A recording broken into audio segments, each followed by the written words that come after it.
Hello, everyone. I'm Özgür Çakır from İzmir Institute of Technology. So I will be sharing this session. So our first speaker in this session is Dr. Steve Campbell from University College Dublin.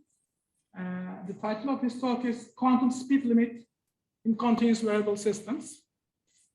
Okay, Steve, stage is yours, Steve. Thanks very much, and yeah, thanks to the organizers for the invite. Google actually reminded me that it was almost 2 years ago to the day whenever I think I was last traveling somewhere, and I was in Istanbul. Like I was over visiting Özgür and Barış, so I'm kind of chomping at the bit to get back on some planes and get traveling again. So hopefully COVID-7 will be in person again, but anyway, yeah, so what I want to chat to you about today is a little bit of work that we finished up recently on something which is kind of like dear to my heart. I've been working on these quantum speed limits for the last couple of years.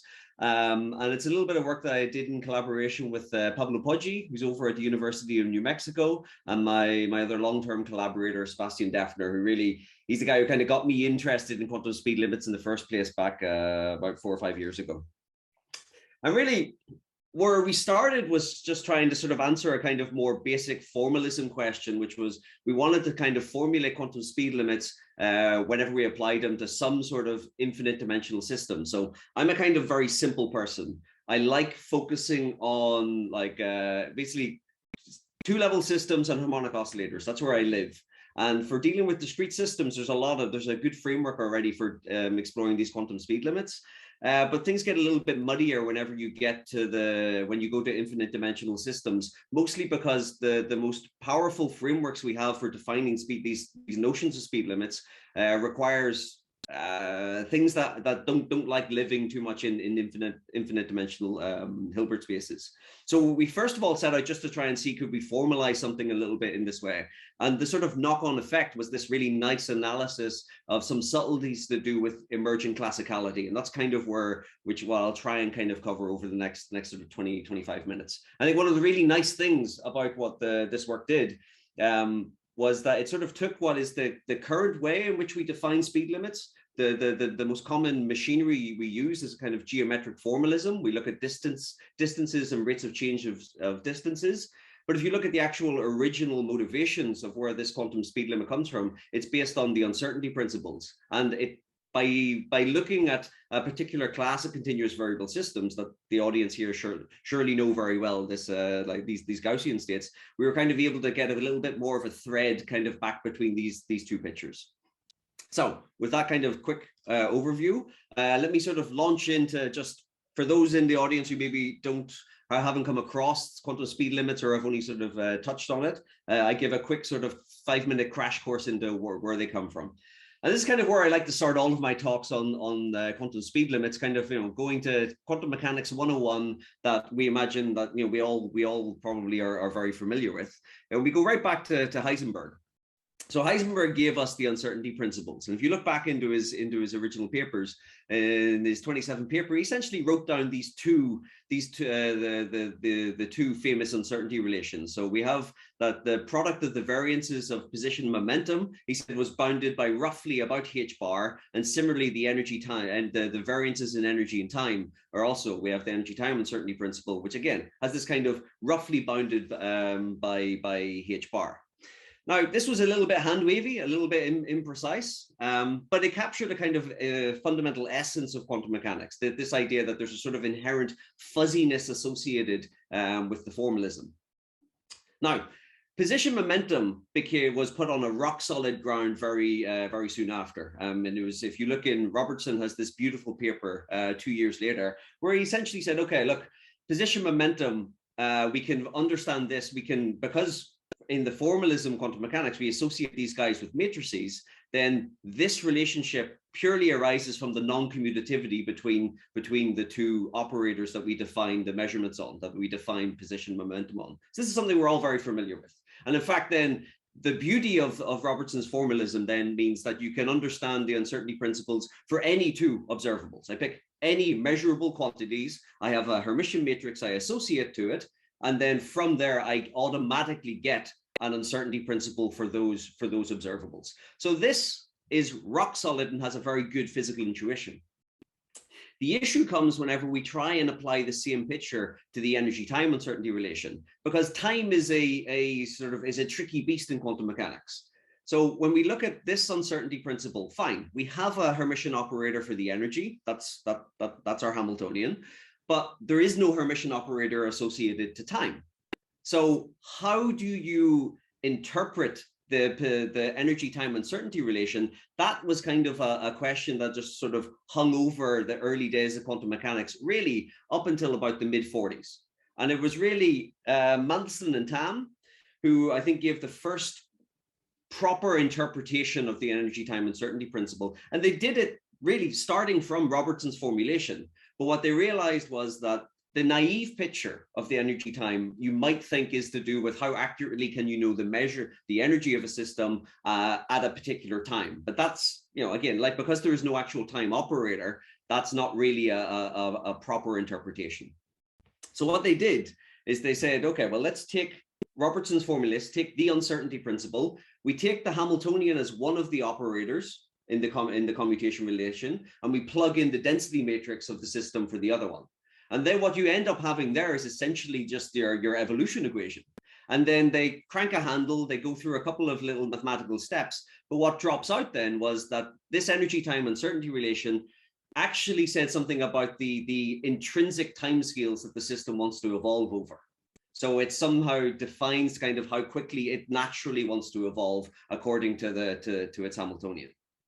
Now, what was very nice by doing this relationship and cranking this handle, they looked at kind of, I think, a natural kind of picture. They said, okay, well, what does it mean for connecting between two completely orthogonal states? Let's say two eigenstates of the system. So we have here something like a qubit.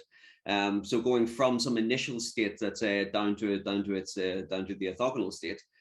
This relationship, whenever you reformulate it using or you look at it through the lens of what Mendelssohn and Tamm did, gives you a minimal time that is bounded by the variance of the Hamiltonian. So I switch here from an E to a H to be a little bit more consistent in this normal notation. And this, I think, was remarkable. I mean, it gave a proper interpretation of the energy time principle, and it also and it comes from the uncertainty relation. So it's still rooted in this fundamental relationship of quantum mechanics, but it gives us a proper way of understanding it. Now, this is essentially where things sat for a while, because no one was that particularly, I don't think people dug too much further into it. And it wasn't until maybe the advent of kind of quantum computation and quantum information in the late 90s, when Margolis and Levitin were looking at a similar question. They wanted to know, but they approached it from a different perspective. So rather than trying to get a proper interpretation of the energy time relation, they were just interested in the more pragmatic question of how fast can a system evolve. If I want to do information processing, say with quantum systems, how quickly can I flip a quantum bit? And that's what they did with so they asked this, they plugged in the Schrödinger dynamics, and they just asked, how fast does that system evolve? What they ended up getting was a similar relationship, but instead of being based on the variance of the energy, it was based on the average, on the expectation value of the energy. Now, what I think this sort of tells you, and the main takeaway message here, I don't want to get into the intricacies of the different derivations, was that while on the one hand, you can view the quantum speed limit as coming from this very fundamental relationship to do with the uncertainty principle, you can equally think about it in a more pragmatic sense and say, well, just how fast is my system evolving? And you don't have to invoke anything to do with the uncertainty relations, and you'll end up getting something along the lines of this Margolis-Levitin bound. What this essentially meant is that there's a few subtleties associated with this formalism. So this is kind of what we'll try and get to in the next sort of 20 minutes. But one thing that was kind of clear in all of this formulation, regardless of what way you approach the problem, was we had a H bar appearing here, and so the intuition, as it were, or the sort of common accepted wisdom was that this is inherently quantum mechanical, particularly because the original formulation came from the uncertainty principle. The rationale then was that there was no classical analog to it.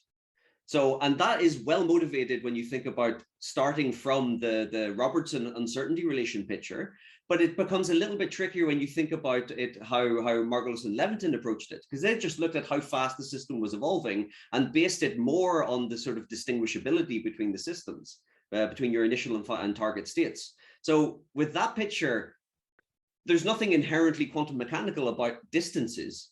So it was a surprising couple of years before people realized, well, actually, you could apply the same sort of formalism to more arbitrary systems.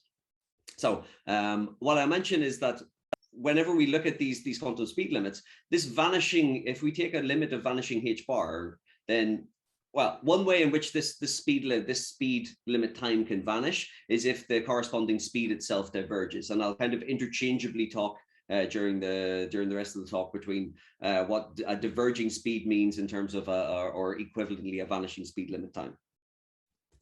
But to get back to what I was saying, the original formulations of these speed limits kind of relied on the uncertainty principle, but most of the work that we've done since, like basically starting from Margolis-Levitin and then all of the different formulations of it, kind of culminated a little bit in very recent papers that essentially said, well, actually, whenever you take a more geometric picture, whenever you think about speed limits in terms of just a distance in, let's say, in Hilbert space, or a distance in whatever space you define your states, that really what it comes down to is there is a notion of distinguishability. And then there's nothing inherently quantum mechanical about distinguishability. You can perfectly well define this for classical systems, and that's exactly what these papers did.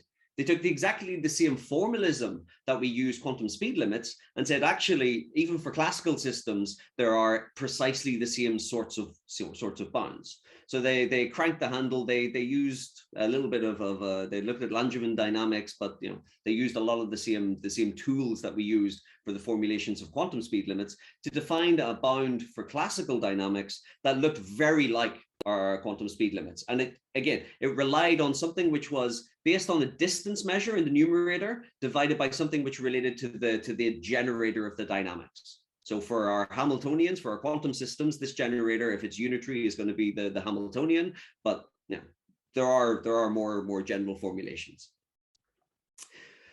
Now, the fact that this demonstrated that, I mean, there's nothing intrinsically quantum mechanical about the quantum speed limit, then kind of this is where we kind of came in. So one can ask, well, like, how quantum is the quantum speed limit if I actually start from some sort of reasonably quantum systems and quantum dynamics? So what those two papers did were they used the techniques of quantum speed limits, but for classical dynamics.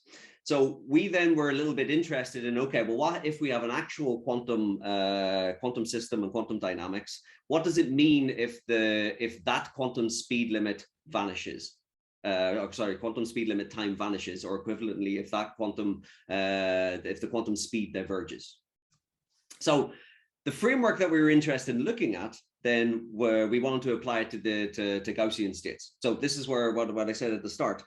If you look at how all of these formulations of the quantum versions of quantum speed limits, the quantum speed limits are formulated on, they're mostly based on distance measures in Hilbert space, and it's mostly applied to discrete systems. There's not so much done for continuous variable systems, because that generator, like most of the bounds for quantum speed limits, are generally related to something to do with the intensity, like a norm or something like that, of the generator of the dynamics. And what you'll find is that, like for instance, in the Mandelstam formulation, you have the denominator is the variance of the energy. And it's perfectly possible to have a diverging variance if you have a continuous variable state. So things got a little bit trickier when you were dealing with these things. So what we asked was, well, can we reformulate things for Gaussian states? Now, Gaussian states are really nice, because I imagine most people in the audience are more expert in this than I. But they're really nice because they kind of straddle the boundary between being very quantum states, but having lots of very nice classical kind of limits to them. So I mean, if you're not familiar with Gaussian formalisms, I recommend basically these two references. So there's a sort of tutorial book basically by the guys in Milan, and Stefano also wrote this really nice sort of like crash course introduction to optics in phase space.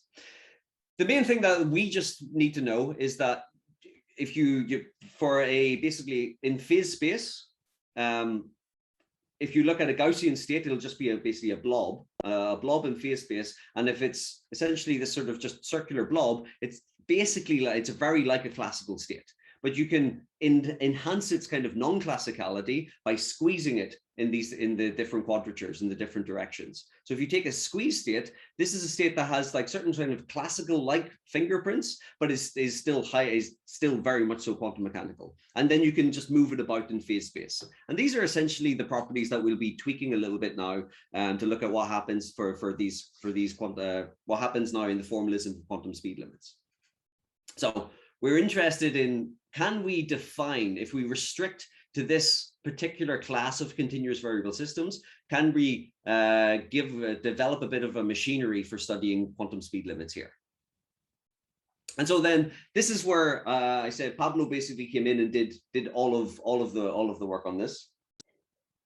So rather than tackle the general question of can we define speed limits for arbitrary continuous variable systems, if you restrict to these Gaussian states, then you have a very nice machinery to play about with. So what we do is we apply the same geometric picture. What we say is that in order to define a speed limit, what we want to do is bound the rate of change of the system. And so for that, we just need to define a distance in some meaningful space. So we use a metric that's based on the state fidelity. So if we have two density matrices, I can define a metric in this form. Now, speed limits for discrete variable systems had already been derived using this picture. So we just took the same machinery and said, well, okay, what happens if instead of dealing with with density matrices, we do it for the Gaussian formalism? So to move to the Gaussian formalism, we take our density matrices and we write them instead in terms of the covariance matrix, which is a discrete for a single mode, it's a 2x2 matrix, and then a displacement vector. And these guys basically tell you how blob-like the guy is. That's what we get from the covariance matrix, and whereabouts in the phase space it is. That's what that displacement vector does. By doing this, by just working in this picture, it's very reasonably straightforward to take this expression in terms of density matrices and write it in terms of the covariance matrices. Now, we're not doing anything particularly advanced or particularly insightful here at this stage. We're just defining what the distance metric is in a slightly different formalism. But what is nice then is that we can then define what the speed is, what the quantum speed for these Gaussian dynamics are. So we crank the handle of the standard speed limit stuff, we calculate, and then this is the kind of key expression. Now, I write it here just for completeness. You don't really need to worry too much about it. Just suffice to say that we can write down, if I have a Gaussian state and it's undergoing some Gaussian preserving dynamics that I'm going to define by the generator G, I can write down a closed expression for the speed using the framework, this whole framework of geometric speed limits. Can I ask you a question? Sure. Okay, that Gaussian preserving dynamics, is it always conducted by a linear interaction, or nonlinear interactions? Also, some nonlinear interactions also preserve Gaussian. For this, I'm not into. I can't say with absolute certainty because I'm not an expert in Gaussians. But I think it needs. I don't think you can have nonlinear interactions. Otherwise, I think that leads to non-Gaussianity. I would expect, but maybe don't quote me on that. I'm sure there's someone in the audience who will know for sure more. Okay. Thank you very much. Yeah, but I mean, so for what we do, we restrict though to just this very straightforward Gaussian. Just actually, the dynamics we look at is borderline trivial. What we were interested in is saying, well, okay, look, I have a framework for studying quantum speed limits for these Gaussian systems. Now, what does this now?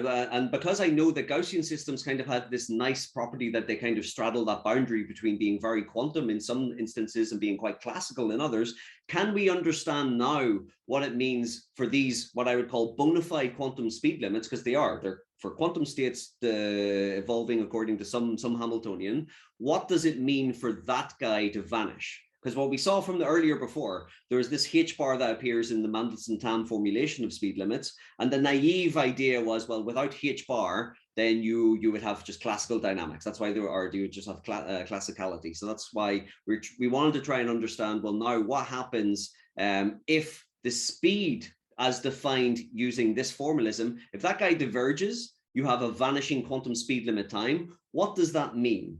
And can we tie it to some notion of classicality in a more rigorous sense? And that's essentially what we did. We started then, so we took Gaussian dynamics and we said, fine, let's imagine it's some multi-mode state evolving just on the harmonic oscillator. This is like sort of very simple dynamics for the setting we have. And we asked the naive question of, okay, let's go and do the naive thing and say, well, what happens if just Planck's constant goes to 0? We take the naive classical limit. And for this dynamics, for just a Gaussian state, what we end up getting is this expression can simplify down to essentially two terms. Now, there's a little bit of a change in notation. This U and this V, they're basically the same thing. There's a little bit of rewriting that had to go on. But the important takeaway point is that there was two terms that appear in this notion of speed.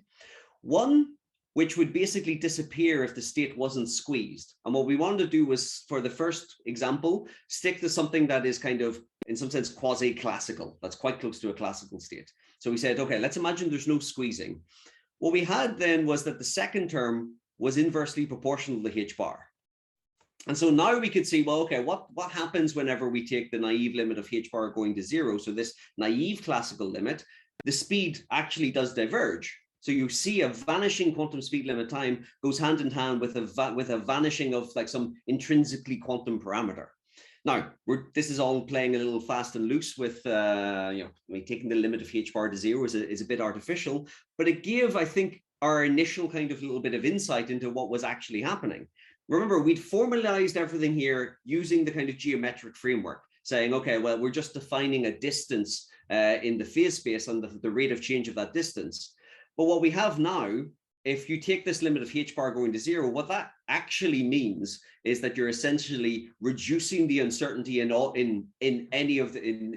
the observables. So the little sketch that we did out here was, well, the limit of taking H bar to 0, if we look at the state in phase space, is the equivalent of taking a blob and making it a bit smaller. By doing that, we go from this picture where there's still some overlap for, let's say, as you evolve the state, to if the blob is smaller, by taking smaller limits of H bar, they become distinguishable quicker. And so we kind of see that there's a bit of a relationship again between this geometric picture and then the kind of original motivation of the speed limits being related to uncertainty. Now, I still think that this initial picture, a little artificial because we're taking this kind of naive classical limit. But I think the really nice and most insightful bit that we did was then saying, okay, well, what happens if we take these kind of quite quantum, these Gaussian states and we make them quite quantum. So we do some squeezing. So we take that same expression that we had, and we then say, okay, imagine I have a squeeze state in my phase space. I look at the exact same dynamics, the exact same evolving the state on the harmonic oscillator again. But what happens now if instead of having just a blob, that kind of almost classical state, I take the quantum, quite a quantum state, I squeeze it in some direction. What you find is that the speed here is then is related to how much the state is squeezed. And now, I think again we get this kind of this nice kind of connection between the two formula or the two ways of defining these speeds. Because really, what's happening here? We have that by squeezing the state in phase space, so the direction of squeezing, the state becomes like highly delocalized in some sense in the other quadrature. So here we squeeze along this direction, it becomes highly elongated in this way. What then happens is that the distinguishability of that state then becomes very easy for that state to reach an almost completely distinguishable state. The more you squeeze it, the smaller you need to rotate the guy in order for it to be almost completely distinguishable from its initial state. And if it's infinitely squeezed, then just a tiny rotation would be enough to make it a completely distinguishable state. So what you have there is that you have a diverging speed associated with infinite squeezing. And now we can kind of rethink about think about this again in terms of this picture of uncertainties, because what are we actually doing? We are increasing the uncertainty in one direction at the expense of reducing the uncertainty in the orthogonal direction. So what we actually have is that a diverging speed here is associated to a vanishing uncertainty, but just in a particular direction, in a particular quadrature.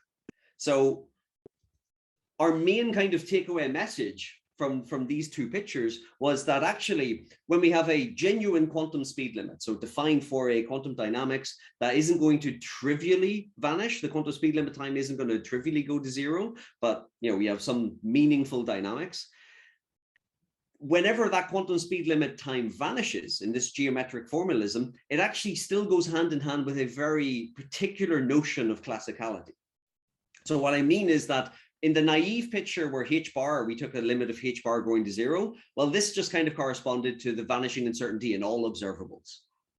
But for these squeeze states, I think it was much more insightful. What it said is that actually vanishing quantum speed limits, we say it heralds classicality. It heralds a very precise notion of classicality, that you have classicality emerging in at least some subset of observables on the state.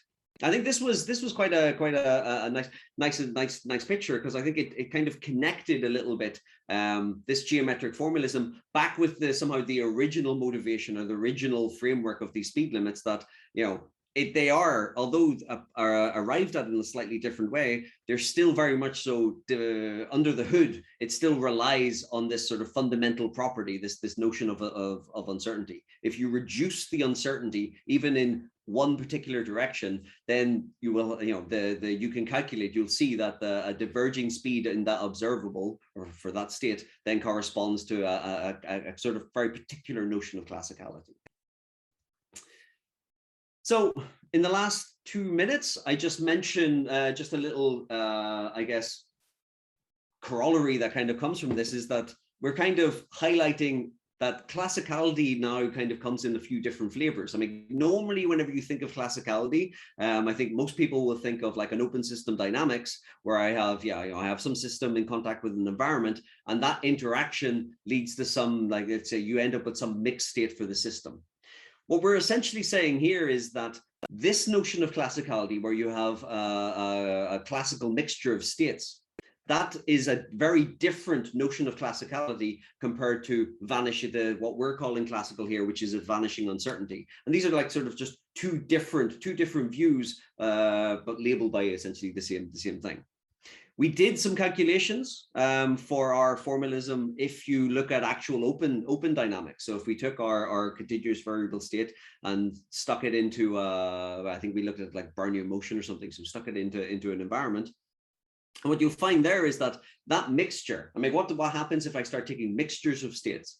By its very definition, that reduces distinguishability. And so you'll find that you'll never have diverging speed limits times for this type of classicality that comes from the mixing of states, while from this other notion of classicality that we're discussing here, which is really at the level of vanishing uncertainty. And so you have classicality at least at the level of whatever observable the uncertainty is vanishing on. These are two kind of different but complementary ideas.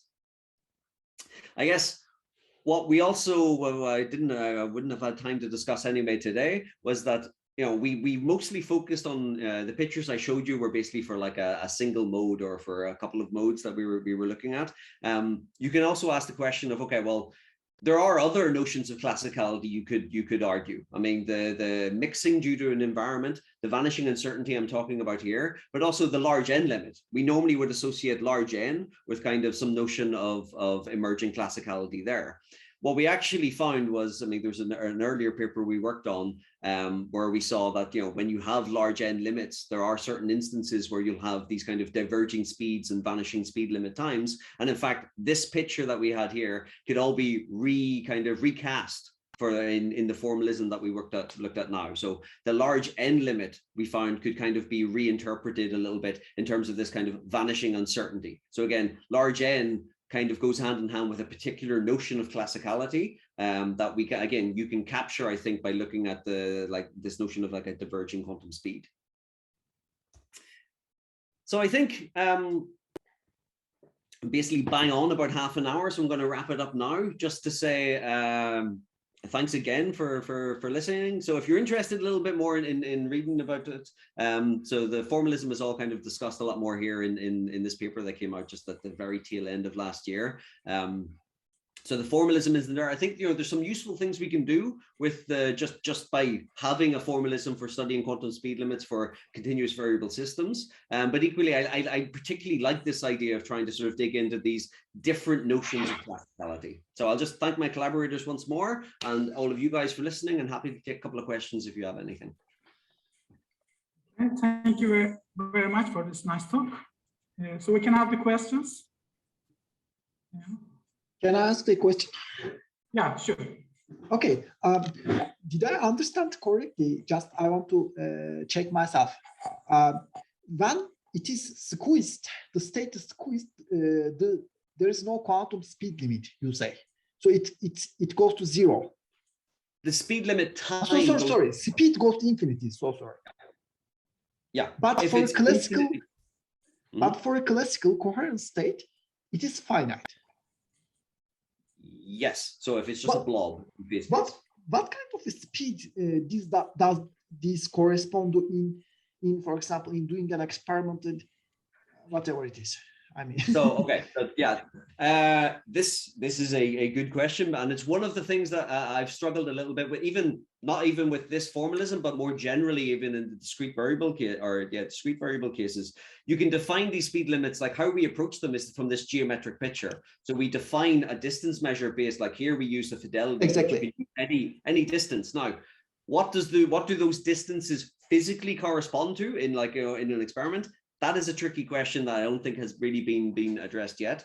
But I think here you could probably view it as kind of like, imagine like a transport problem. If it really was just a blob, or let's say you have some state here and you want to move it. If you reduce the uncertainty of the, let's say if the coherence, if you were to tighten it, then if you were just to uniformly reduce the uncertainty, which is this kind of picture where you're taking h bar to 0, then you could move it a smaller distance. You would have to move it a smaller distance in order for it to be completely distinguishable.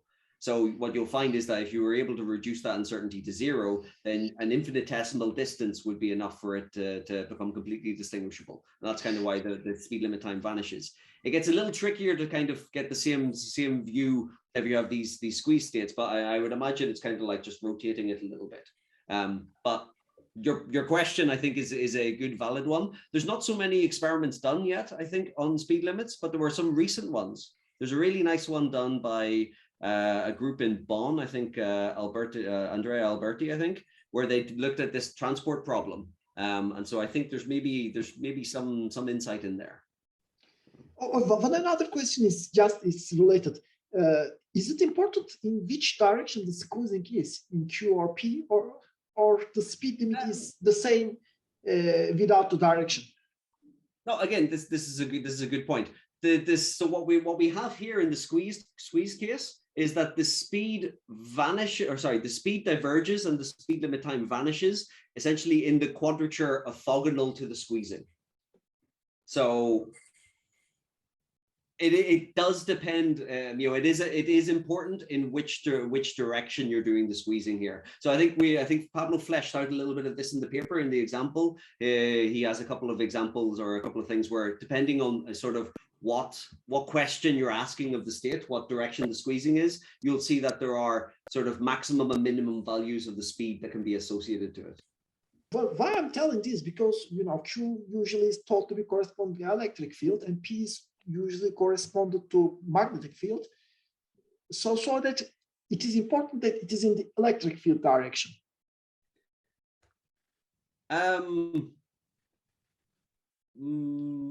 Well, maybe it's just maybe it's just how we've graphically represented this might be confusing a little bit. I think, yeah, I think it depends on the direction in which you. Like I said, it does depend on the direction you've done the squeezing, though. Okay. Thank you very much for this nice talk. Okay. Thank you. So I have a question. Is this quantum speed limit concept applicable to quantum tunneling problem? Good, very good point. In fact, there was I think 1 or 2 papers last year that tried to address it. Tried to see if whether or not you could use the speed limit times, I think, to kind of understand whether or not like a particle spends a finite amount of time inside the barrier or not. Like you have to look up a paper by Cavan Modi has a couple of papers on it. So I think the framework can be used. I mean, because for the transfer, like, because essentially what you have there is kind of like a transport problem.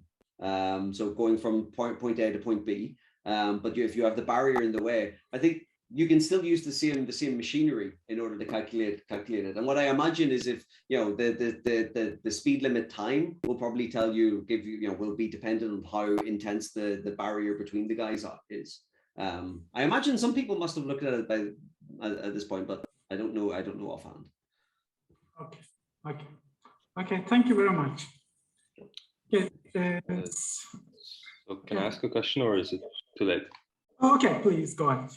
Yeah. So, well, hi Steve. Long time no see. Hey man. So everything here was for like unitary dynamics, and I was wondering if I've understood the idea properly. Do you consider the effects of like measurements for quantum speed limits? Because then you kind of project instantaneously, or maybe it tells you something physical that the measurement has to take a certain amount of time, or do you ever go into that? Or this is a very tricky question. It's sure. So yeah, I mean, what we looked at was for unitary dynamics, and then we in the paper we do a little bit on these open system dynamics for like Brownian motion. But the subtlety of what happens for measurements, I think Adolfo Del Campo has a paper about trajectory based pictures for speed limits, and what you'll find there is that depending on how you unravel your dynamics, and if it's a master equation, then you'll have like sort of speed limits that kind of bounce all over the place, but the average value will be what the sort of standard formalism gives you. But the actual, let's say, what happens, like how fast does a measurement occur, that's not something I think that we've been able to address yet. But I guess that's kind of the trickiness associated to measurements in general. I don't know how much speed limits can help us with that picture, but people I think are maybe thinking about it a little bit, but we haven't done too much there. Yeah, it's kind of a natural question. Okay. Yeah. Cool. Thanks so much. Cheers. Thank you very much, Steve. Bye guys.